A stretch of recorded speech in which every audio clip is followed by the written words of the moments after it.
Okay, so this is the Spanish-American War and the isms. So this imperialism is one of the isms, and that's also part of the Spanish-American War and is later part of World War One. Imperialism is anytime you're gaining control over another country politically, economically.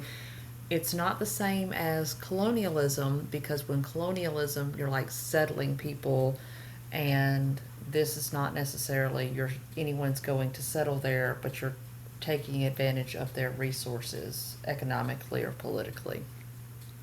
And a large part of the reason why this happened is because we needed to expand our financial markets globally and trade globally.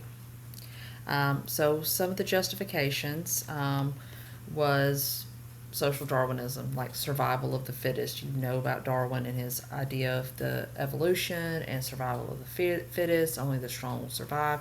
Well, people used Darwin's theory to basically justify taking advantage of other countries, other groups of people, saying if they weren't strong enough to survive, then, you know, we'll just take advantage of them. So social Darwinism, and we see this not only in imperialism, but we also see it in the business world during this time.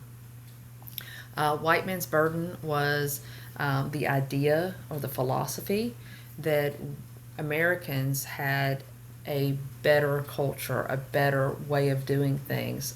We were smarter, and so therefore we needed to help these other cultures that weren't as good as us. That was the mentality behind.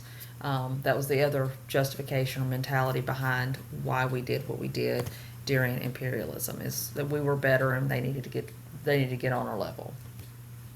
One of the countries that we did imperialize was Hawaii. Hawaii was a monarchy, and it was led by this lady right here, Queen Liliuokalani.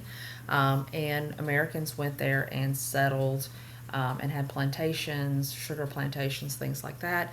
And they caused basically a ruckus in Hawaii and made people start kind of questioning um, the monarchy and why they did the things that they did. And they ended up overthrowing their queen. And we annexed Hawaii. Basically, it became a U.S. territory in 1898, and we had it under our control. And then 60 years later, it becomes the 50th state. Some of the causes of the Spanish American War, and so you see this is Uncle Sam is this guy right here, the U.S. The America, and this is McKinley, who was president during this time.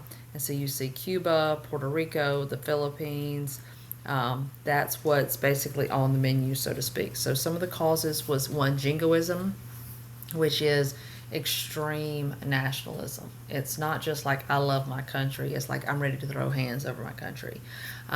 Cubans were revolting. Now, Cuba was under Spanish control, had been under Spanish control for a very long time. They were revolting against Spanish control. Yellow journalism, which is fantastical journalism, like um, they printed things that weren't necessarily true to sell newspapers. And unfortunately, they printed some things that were not true, and it caused the Spanish American War. The Maine was a ship that was in this area, and it had an explosion on board. It was not the work of the enemy, but this is how it was reported through yellow journalism. And so, of course, you're attacking our ships. We want to fight.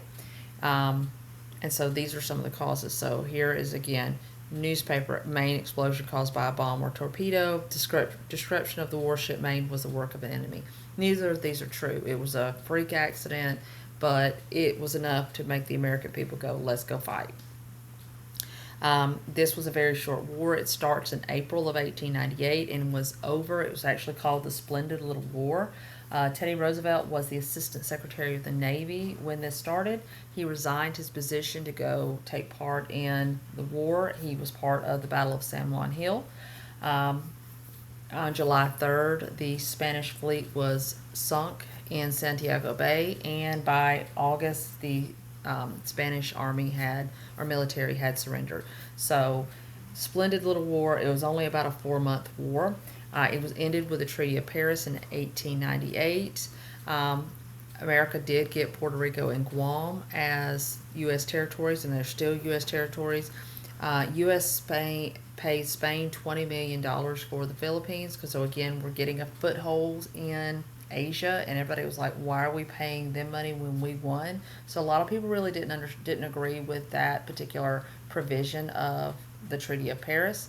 Um, and what it did was really increased our colonial power. So we now had more territories under our control, with Puerto Rico, Guam, Cuba kind of comes in under our control.